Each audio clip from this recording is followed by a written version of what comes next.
ஸ்ரீ தேவி பாகவதம் 24ஆம் பகுதி 2ஆம் ஸ்கந்தம். மச்சகந்தி பிறந்த கதை. குருவே, சத்யவதிதான் குருவின் தாயானால் வியாசரின் தந்தை சந்தனுவா, இல்லை வேறு யாராவதா? வியாசருக்கு தந்தை இன்னொருவரானால் சத்யவதிக்கு கணவர் இருவரா? சத்யவதியின் பிள்ளைகள் இருவரும் யாருக்கு பிறந்தனர்? தன் குல விருத்திக்காக சத்யவதி தனது மருமகள்களை வியாசரோடு கூடும்படி கூற காரணம் என்ன? இது பற்றி எமக்கு சந்தேகம் உண்டு, அதை விளக்குங்கள் என்றனர் முனிவர்கள். முனிவர்களே, சேது தேசத்தில் உபரிச்சரன் என்ற அரசன் இந்திரனை நோக்கி தவம் செய்தான்.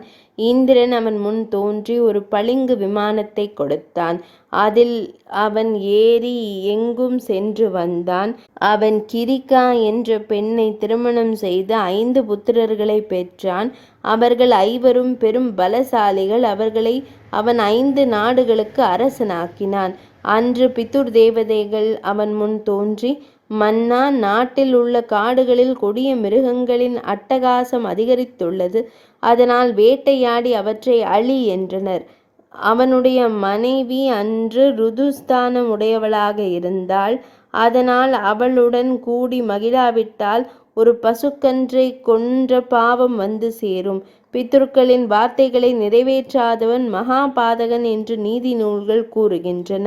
இதனால் எதை செய்வது என்று பல மணி நேரம் யோசித்துவிட்டு வேட்டையாட காட்டிற்கு சென்றார். பகல் முழுவதும் காட்டில் வேட்டையாடிய அரசன் அன்று இரவு அக்காட்டில் தங்கிய போது கிரிகாவின் நினைவு அவனை வாட்டியதால் அவனது இந்திரியம் வெளிப்பட்டது. அதை வீணாக்க கூடாது என்று ஆலமிலையில் சேகரித்து வைத்தான். அதை எப்படியாவது தன் மனைவியின் கருப்பையில் சேர்க்க வேண்டும் என்று நினைத்தபோது மரத்தில் ஒரு கழுகு இருந்தது. அதனிடம் அதனை கொடுத்து, எப்படியாவது இதை எனது மனைவியிடம் சேர்த்துவிடு என்று கூறினான். கழுகு அதை பெற்று கொண்டு செல்கையில் இன்னொரு கழுகு அதை கண்டு அது கொண்டு செல்வது இறை என நினைத்து சண்டையிட்டது. அந்த இடத்தில் யமுனை நதி பாய்ந்து கொண்டிருந்தது. சண்டையிட்டமையால் மன்னனது வீரியத்தை கொண்டு சென்ற கழுகு அதை தவறவிட அது யமுனை ஆற்றில் விழுந்தது. அதை ஒரு மீன் விழுங்கிவிட்டது. முனிவர்களே, அந்த மீன் தேவமங்கையான அத்திரிகை என்பவளாகும். அவள் ஒரு நாள் யமுனையில் நீராடும் போது சந்தியாவந்தனத்தை முடிக்க ஒரு பிராமணன் யமுனை நதியில் இறங்கினான். மீன் வடிவில் நீராடிய அத்திரிகை விளையாட்டாக பிராமணனது காலை கடித்தாள்.